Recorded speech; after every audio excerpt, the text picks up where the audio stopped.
மரக்கலைகள் கட்டுற வீடு. தன்னோட குழந்தைகளுக்காக பறவை வந்து இலைய தலை அப்புறம் குச்சி கம்பி எல்லாத்தையும் எடுத்துட்டு போய் பஞ்சு எல்லாம் எடுத்துட்டு போய் கட்டுற வீட்டுக்கு பேர் என்ன? நெஸ்ட், கூடு. சரியா?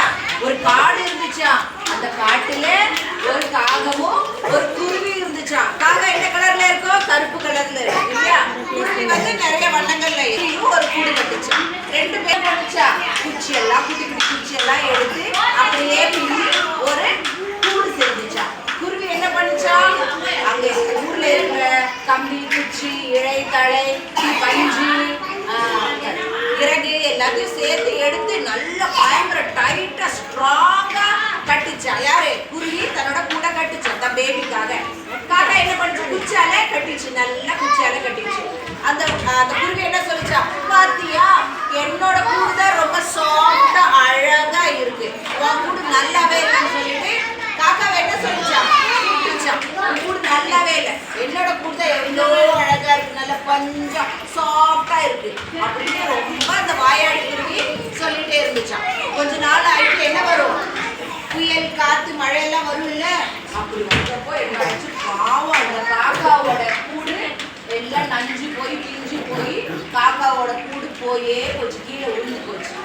ஸ்ட்ராங் பலமா காக்கா அப்படியே குளிர்ல நடுங்கிட்டே இருந்தது. ஐயோ நான் எங்கேயாவது எப்படி போய் இருக்கிறது, நான் எங்க போறது அப்படின்னு பார்த்துட்டே இருந்துச்சு. பக்கத்துல இருந்த அதே மரத்துல ஒரு குருவி கூடு இருந்தது இல்லையா, அங்க போய் நைஸா சரி நம்ம குருவி நம்ம ஃப்ரெண்டு தானே, நம்ம ஃப்ரெண்டு கிட்ட போய் ஒரு ஹெல்ப் கேட்போம்னு சொல்லிட்டு என்ன பண்ணிச்சான், காக்கா அப்படியே தவி தவி அப்படியே தாவி வந்து குருவி கிட்ட கேட்டுச்சான். குருவி குருவி உன்னோட கூடு தான் ரொம்ப அழகா இருக்குல்ல, குளிர்காலம் போக வரைக்கும் நான் உன் கூட்டுல தங்கிட்டேன்ப்பா, அப்புறம் நான் ஒரு நல்ல கூடு எனக்காக நான் செஞ்சுக்கிறேன், ஒரு 2 நாள் டைம் கொடுப்பா, நான் என்னோட கூடு எல்லாம் ரெடி பண்ணிடுறேன், அது வரைக்கும் இந்த 2 நாள் குளிர் தாங்க முடியல, நான் உன்னோட கூடு இருக்கவா அப்படின்னு கேட்டுச்சான். உடனே அந்த குருவி சொல்லிச்சான், என் கூட்டுல வந்து நீ தங்குறியா, நான் எவ்வளோ அழகான கூடு செஞ்சிருக்கேன் தெரியுமா, அப்படி சாஃப்டா பஞ்சு போல இருக்கு என் கூடு, உன் கூடு குச்சி கூடு, நீ எதுக்கு என்கிட்ட வர, ஓ நான் என் கூட உனக்கு கொடுக்கவே மாட்டேன் அப்படி சொல்லிச்சான். அந்த காக்கா அப்படியே குளிர்ல நடுங்கிட்டு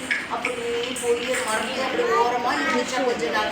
அப்புறம் என்ன பண்ணிச்சான், காக்கா ஒரு ஐடியா வந்துச்சு, நாமளும் குருவி போல ஸ்ட்ராங்கான வீடு கட்டுன்னு சொல்லிட்டு போய் குச்சி சாஃப்டான பஞ்சு இறகு எல்லாத்தையும் எடுத்துட்டு போய் ராத்திரி பகல் ஃபுல்லா அதோட கூட நல்லா ஸ்ட்ராங்கா டைட்டா பின்னி அழகான கூடு ரெடி பண்ணிடுச்சான். அதுக்கப்புறம் கொஞ்ச நாள் ஆனதுக்கப்புறம் திரும்ப இந்த மாதிரி பயங்கர ஸ்னோ பனியெல்லாம் கொட்ட ஆரம்பிச்சிச்சான்.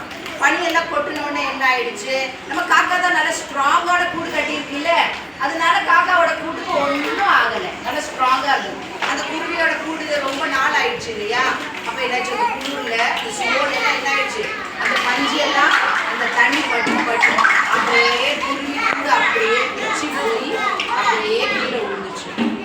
அப்புறம் குருவி ரொம்ப குட்டி தானே, குருவி குட்டி தானே, குருவியால் அந்த குளிர் தாங்கவே முடியல, அப்படியே குடிச்சு குடிச்சு ஐயோ இப்போ நம்ம ரொம்ப குளிர்தே, நம்ம என்ன ஸ்ட்ராங்கா பல பலன்னு சாஃப்டா இருந்துச்சா, சரி சரி நம்ம அந்த கூட்டுக்கு போகலாம் அப்படின்னு சொல்லிட்டு என்ன பண்ணிச்சா, குச்சி குச்சி யார்கிட்ட போச்சு, காக்கா கிட்ட போச்சு. காக்கா காக்கா கூட எல்லாம் பிஞ்சு போச்சு, ஸ்னோல எல்லாம் போயிடுச்சு, எல்லாம் பஞ்சு எல்லாம் பிஞ்சு போயிடுச்சு, நான் அந்த குளிர்ல எல்லாம் தாங்க முடியல, நான் உங்க கூட்டுல ஒரு 2 நாள் தங்கிக்கவா அப்படி சொல்லி கேட்டுச்சான். ஆனாலும் காக்கா நல்ல ஃப்ரெண்டு தானே, பாவம் நம்ம மாதிரி தானே அந்த குருவி கஷ்டப்படுன்னு நினச்சிட்டு என்ன சொல்லிச்சா, ஓகே நீ என்னோட ஃப்ரெண்டு தானே, வா ஷேர் பண்ணிக்கலாம் நம்மளோட நெஸ்ட்டை, வா நீ என் கூட்டில் வந்து தங்கிக்கோ, நம்ம 2 பேரும் ஜாலியாக இருக்கலாம் அப்படின்னு சொல்லிட்டு அந்த குருவியை கூப்பிட்டு அதோட வீட்டில் அதோட நெஸ்ட் இருக்குல்ல அந்த கூட்டுக்குள்ள